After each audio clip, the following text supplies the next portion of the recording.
ஓம்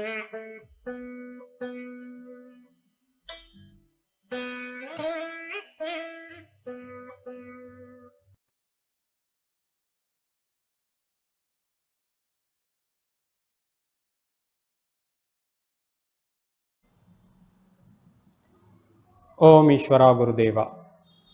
இன்னைக்கு நம்ம பார்க்கக்கூடிய ஒரு உதாரண ஜாதகம் மன அழுத்தம். இந்த மன அழுத்தம் எதனால் அவருக்கு ஏற்பட்டது அப்படிங்கிறத தான் இந்த ஜாதக ஆய்வின் மூலமா நம்ம பார்க்கலாம். இந்த ஜாதகர் வந்து ஒரு ஆண் ஜாதகம். வயது வந்து 47, வயது 5 மாதம் 3 நாட்கள் ஆகுது. அவர் இப்போது நடப்பு லக்னம் போயிட்டு இருக்கிறது வந்து மிதுன லக்னம், 7 லக்னமா போயிட்டு இருக்கிறது. 1க்கும் 4க்கும் உடைய புதன் பகவான் லக்னத்திற்கு 8ஆம் இடமாகிய மகரத்தில் இருக்கிறாரு. அப்ப இதுல இருந்து ஒரு விஷயம் நமக்கு தெரியும். அதாவது 1க்கும் 4க்கும் உடையவர் 8ஆம் இடத்துல இருக்குங்கிறது. 1ங்கிறது ஜாதகர், 4ங்கிறது வீடு, மனை, வாகனம், சொத்து, 8ஆம் இடங்கிறது தீராத நோய், கடன், வம்பு, வழக்கு குறிக்கக்கூடியது. அப்ப ஜாதகர் கடன்ல இருக்காரு. எது சார்ந்து இருக்கார்? வீடு, வாகனம், மனை சார்ந்த 4ஆம் விஷயம் சார்ந்த இடத்துல தீராத கடன்ல இருக்காரு அப்படிங்கிறது தெரிஞ்சுக்கலாம்.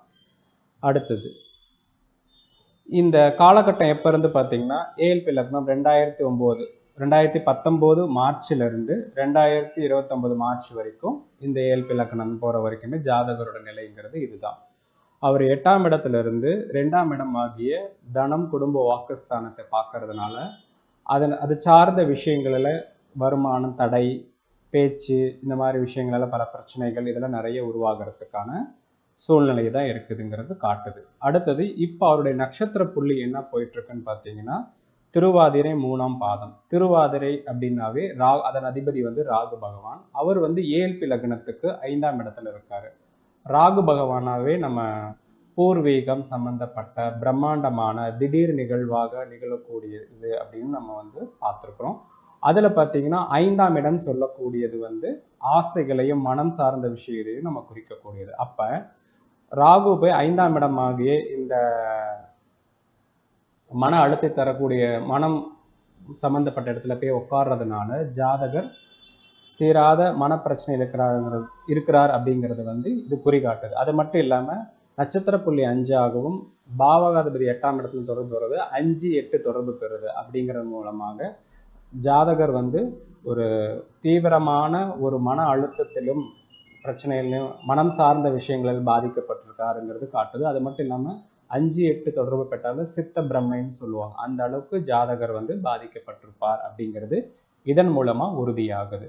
சரி, இது எவ்வளோ காலங்கள் இருக்கும் அப்படின்னு பார்த்தீங்கன்னா, இப்போ திருவாதிரை நட்சத்திரம் 3ஆம் பாதம் போயிட்டு இருக்குது. அடுத்து திருவாதிரை நட்சத்திரம் 4ஆம் பாதம் வரும். திருவாதிரை நட்சத்திரம் 4ஆம் பாதம் வரைக்குமே இந்த அழுத்தத்தை ஜாதகர் வந்து சந்திச்சுதான் ஆகணும். அதன் பிறகு இந்த சூழ்நிலை மாறும். அது வரைக்கும் இந்த ஜாதகர் என்ன பண்ணலாம்னா, இந்த அழுத்தத்தை குறைப்பதற்காக ஒரு காவல் தெய்வங்களான காளியம்மன், வனதுர்க்கை போன்ற தெய்வங்களை ராகு காலத்துல போய் அவர் வந்து சாமி கும்பிட்டு வந்துட்டு இருந்தாருன்னா, பிரார்த்தனை செஞ்சாருன்னா, இந்த மன அழுத்தத்திலிருந்து, இந்த மாதிரி மாயையால ஏற்படக்கூடிய மனம் சார்ந்த பிரச்சனைகள் இருந்து அவருக்கு ஒரு நல்ல ஒரு தீர்வாக இது இருக்கும். இந்த மாதிரி நம்ம ஜாதகத்துல பார்த்தீங்கன்னா நம்முடைய நிலை என்ன, அடுத்து வரக்கூடிய 10 வருட காலங்கள் எப்படி இருக்கும், இப்போ வரக்கூடிய 1 வருட காலங்கள் எப்படி இருக்கும் அப்படிங்கிறதையும், இப்போ கடந்த 45 நாட்கள் வரைக்கும் எப்படி இருக்குங்கிற அளவுக்கு நம்மளால மினிமமாக பார்க்க முடியும். அதை தாண்டி இது ஏன் நம்ம பார்க்கணும் அப்படின்னு கேட்டிங்கன்னா, வாழ்க்கையில் சில நிறைய முடிவுகள் நம்ம எடுப்போம். தொழில் சார்ந்த முடிவுகளாகவோ, குடும்பம் சார்ந்த முடிவுகளாகவோ, வாழ்க்கை சார்ந்த முடிவுகளாக இருக்கும். அப்போ அந்த டைம் வந்து நமக்கு சாதகமாக இருக்கா அல்லது பாதகமாக இருக்கா அப்படிங்கிறத பார்த்துட்டு, சாதகமாக இருந்தால் நம்ம எடுக்கிற முடிவு நன்மை பயக்கும், பாதகமாக இருந்துச்சுன்னா ஒருவேளை அந்த குறிப்பிட்ட காலங்களில் நம்ம முடிவு எடுக்கிறத தவிர்த்துட்டு அதன் பிறகு நமக்கு சாதகமாக இருக்கக்கூடிய காலகட்டங்களில் நம்ம அதை சார்ந்த முடிவுகள் எடுக்கும்போது நல்லபடியான சூழ்நிலையும் அமையும், நாம் நல்லபடியான முடிவும் எடுக்க முடியும் அப்படிங்கிறத இந்த பதிவின் மூலமா நான் சொல்றேன். இந்த மாதிரி இன்னொரு ஜாதகத்தை ஆய்வில் உங்களை நான் சந்திக்கிறேன். நன்றி.